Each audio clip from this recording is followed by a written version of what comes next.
आज हमारे पास जो किताब है वो स्टार्टअप की दुनिया में किसी धमाके से कम नहीं थी। अशनीर ग्रोवर की आत्मकथा दोगलापन। हम सबने उन्हें शार्क टैंक पर देखा है, उनके वो तीखे कमेंट्स सुने हैं और भारत पे के विवादों के बारे में तो पढ़ा ही है। लेकिन हमारी आज की जो पड़ताल है उसका मकसद है इस किताब के पन्नों से उस कहानी को निकालना जो हेडलाइंस के पीछे छिपी है। मतलब दिल्ली की गलियों का एक लड़का भारत के सबसे चर्चित और कह सकते हैं विवादास्पद संस्थापकों में से एक कैसे बना। तो चलिए कहानी को वहीं से शुरू करते हैं जहां से ये पूरा बवंडर उठा। जनवरी 2022 अशनीर ग्रोवर को जबरदस्ती छुट्टी पर भेज दिया गया था। 25 जनवरी को शाम 4 बजे वो बोर्ड को एक छोटा सा ईमेल भेजते हैं। सब्जेक्ट था 1 फरवरी को वापस ज्वाइन कर रहा हूं।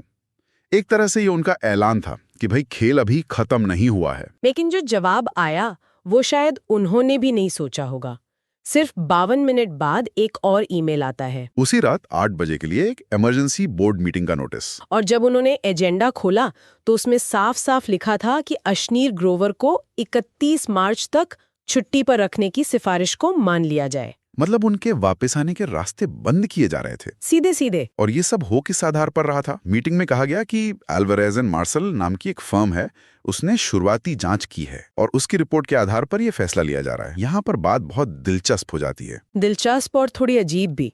अशनीर अपनी किताब में ये दावा करते हैं कि बोर्ड ने इस फर्म को 25 जनवरी को नियुक्त किया था, लेकिन रिपोर्ट 24 जनवरी को ही बन चुकी थी। मतलब नियुक्ति से एक दिन पहले ही रिपोर्ट तैयार थी। एग्जैक्टली। ये पूरी प्रक्रिया इतनी तेजी से हुई कि सवाल उठना तो लाजमी है। फिर उस मीटिंग में उन्हें कॉल से हटने के लिए कहा गया ताकि बोर्ड वोट कर सके, और बस जिस आदमी ने कंपनी को यूनिकॉर्न बनाया उसे ही अचानक ऐसे बाहर कर दिया गया जैसे वो कोई अजनबी हो। कोई ठोस आरोप नहीं, कोई रिपोर्ट नहीं दी गई, बस ऑफिस आने से मना कर दिया गया।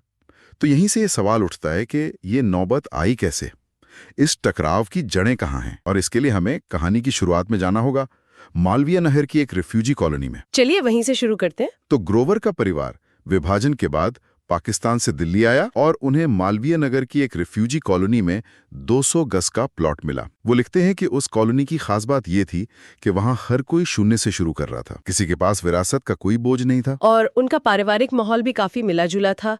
एक तरफ दादाजी थे जिन्होंने आर्य समाज की स्थापना की। हाँ, इलाके में बहुत इज्जत थी उनकी। और दूसरी तरफ पिता चार्टर्ड अकाउंटेंट और माँ टीचर थीं।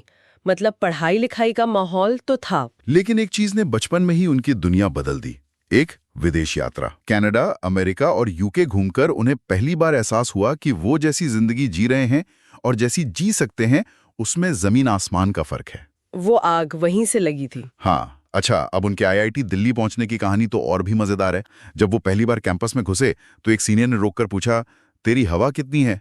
अब वो बेचारा सोच में पड़ गए कि अपनी हवा को कैसे नापे। बाद में उन्हें पता चला कि हवा का मतलब था ऑल इंडिया रैंक या AIR। और उन्होंने सिविल इंजीनियरिंग क्यों चुनी, इसकी वजह भी बड़ी प्रैक्टिकल थी। कोई बड़ा सपना नहीं था, बस आईआईटी दिल्ली उनके घर के सबसे पास था और रास्ते में एक भी ट्रैफिक लाइट नहीं थी, एकदम सीधा रास्ता। लेकिन आईआईटी में उनका सफर वो उतार चढ़ाव भरा रहा।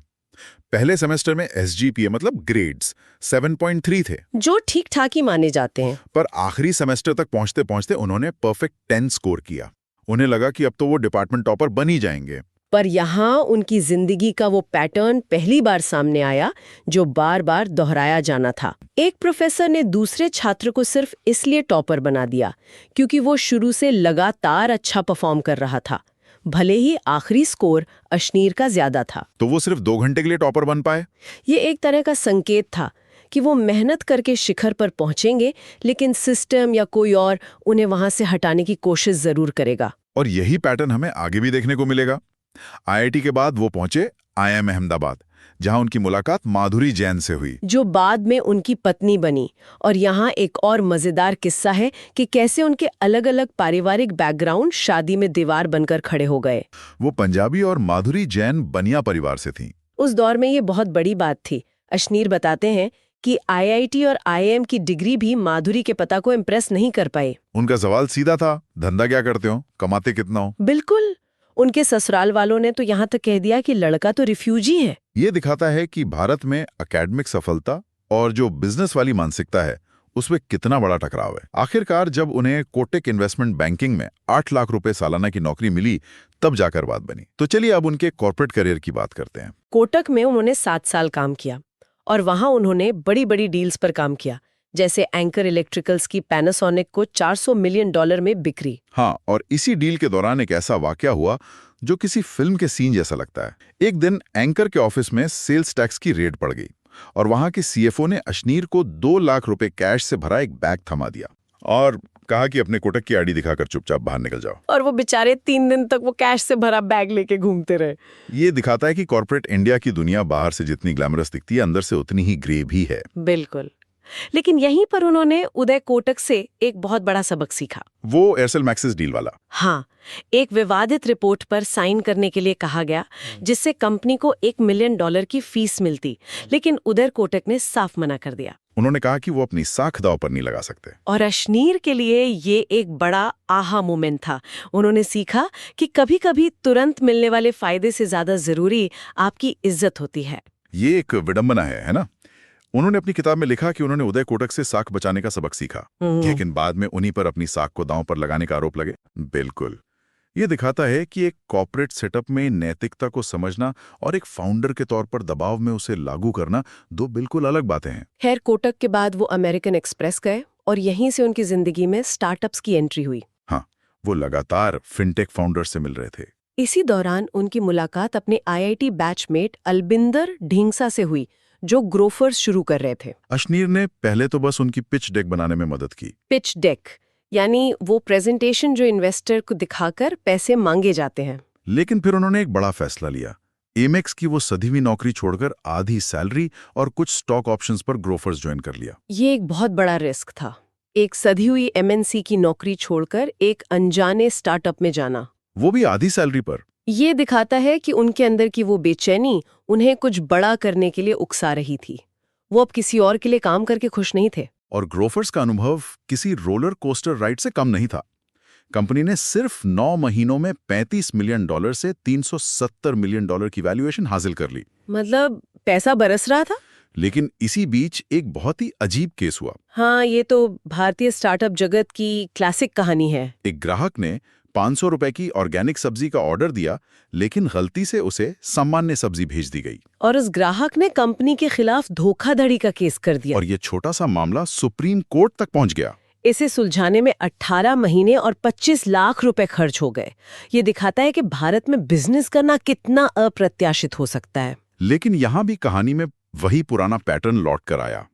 उन्हें लगा कि कंपनी की जो 10 गुना ग्रोथ हुई है, उसमें उनके योगदान को नजरअंदाज किया जा रहा है। उनकी सैलरी 40 लाख पर अटकी थी, जबकि नए लोगों को करोड़ों के पैकेज पर लाया जा रहा था। आखिर में संस्थापकों से मतभेद हुए और उन्हें कंपनी से बाहर कर दिया गया। ये अशनीर का पक्ष है और शायद सही भी हो, लेकिन कहानी का दूसरा पहलू भी हो सकता है जो किताब में नहीं है। मतलब स्टार्टअप में फाउंडर्स पर ग्रोथ का जबरदस्त दबाव होता है, कई बार मुश्किल फैसले लेने पड़ते हैं।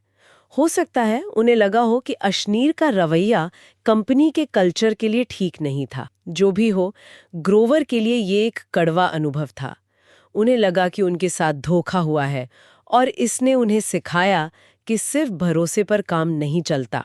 ऐसा लगता है कि इस झटके ने उन्हें एक गहरे अंधेरे में धकेल दिया था। बिल्कुल, उन्हें अपना भविष्य ही नजर नहीं आ रहा था।